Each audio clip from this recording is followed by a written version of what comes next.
गोविंद बोलो हरि गोपाल बोलो, गोविंद बोलो हरि गोपाल बोलो, गोविंद बोलो हरि गोपाल बोलो, गोविंद बोलो हरि गोपाल बोलो, राधा रमण हरि गोविंद बोलो, राधा रमण हरि गोविंद बोलो, राधा रमण हरि गोविंद बोलो, राधा रमण हरि गोविंद बोलो।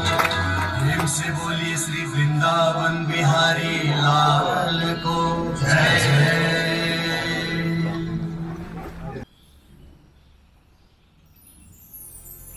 राधे कृष्णा एवरीवन।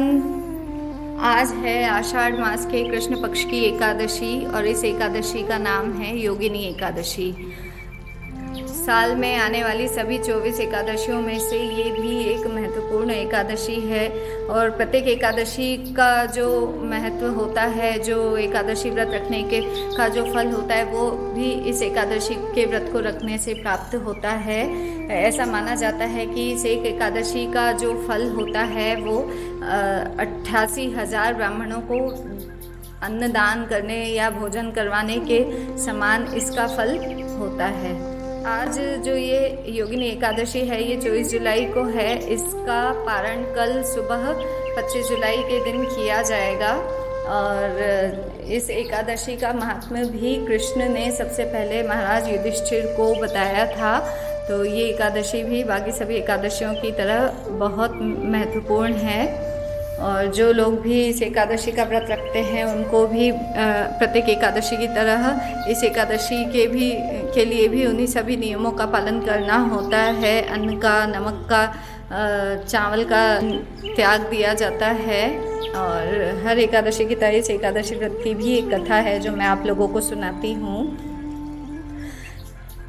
एक बार सम्राट युधिष्ठिर ने कृष्ण से पूछा, है जनार्दन, आषाढ़ मास के कृष्ण पक्ष में पड़ने वाली एकादशी कौन सी होती है और इस एकादशी व्रत को रखने का क्या लाभ है, क्या महत्व है इस एकादशी का। तो कृष्ण ने कहा कि हे सम्राट, हे युधिष्ठिर, आषाढ़ मास के कृष्ण पक्ष को जो एकादशी आती है वो होती है योगिनी एकादशी।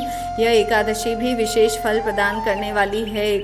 इस एकादशी व्रत के प्रभाव से समस्त पापों से छुटकारा मिलता है और इस लोक और स्वर्ग लोक में मुक्ति की प्राप्ति होती है, परलोक में मुक्ति की प्राप्ति होती है। तो मैं तुम्हें इस एकादशी व्रत की पौराणिक जो कथा प्रचलित है वो तुम्हें सुनाता हूँ। प्राचीन काल में अलगापुरी नामक नगरी में कुबेर नामक एक यक्षराज रहते थे। वो बहुत ही शिव भक्त थे और उनकी जो पूजा अर्चना होती थी उसके लिए जो पुष्प आते थे वो वहाँ उनके राज्य का ही एक माली, जिसका नाम हेम माली था, वो लेकर आया करता था।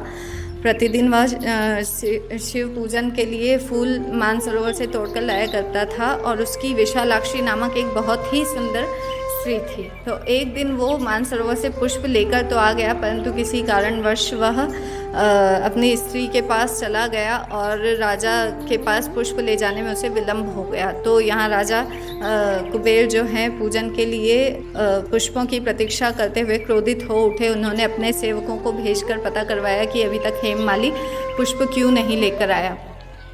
तो उसके सेवकों ने वहाँ से आकर राजा को बताया कि वह अपनी स्त्री के साथ विहार करने में व्यस्त है। तो इस बात पर राजा बहुत ही क्रोधित हुआ और जब हेममाली राजा के समक्ष उपस्थित हुआ पुष्प लेकर, तो राजा ने उस पर बहुत क्रोध किया और उसे कहा कि तेरी वजह से मेरी शिव पूजा में विलंब हुआ है, अतः मैं तुझे श्राप देता हूँ कि तू अपनी स्त्री से वियोग सहेगा और कोढ़ी हो जाएगा। तो उसके श्राप के प्रभाव से वह जो हेममाली था वह उसी क्षण कोढ़ी हो गया और मृत्युलोक में जा गिरा।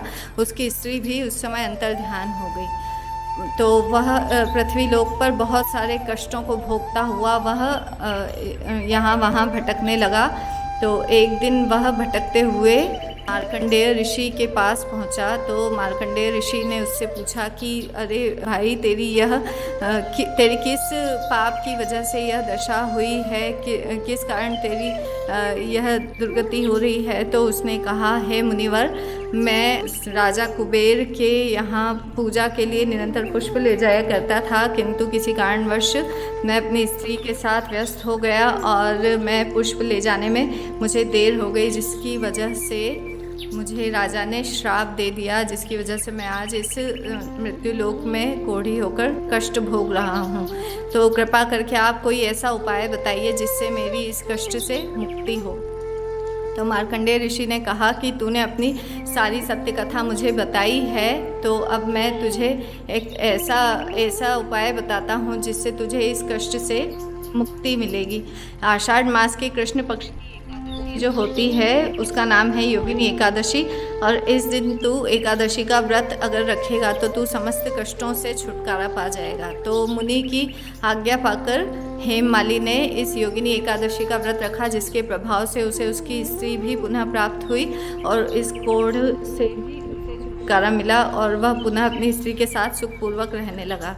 तो इस तरह हमारी योगिनी एकादशी व्रत की जो कथा है वो संपन्न हुई। बोलिए एकादशी मैया की जय, बोलिए राधा कृष्ण भगवान की जय। फ्रेंड्स, आज ये जो योगिनी एकादशी है इसका पालन कल सुबह ही होगा, और चलिए मिलते हैं हमारे अगले वीडियो में। तब तक के लिए राधे कृष्णा।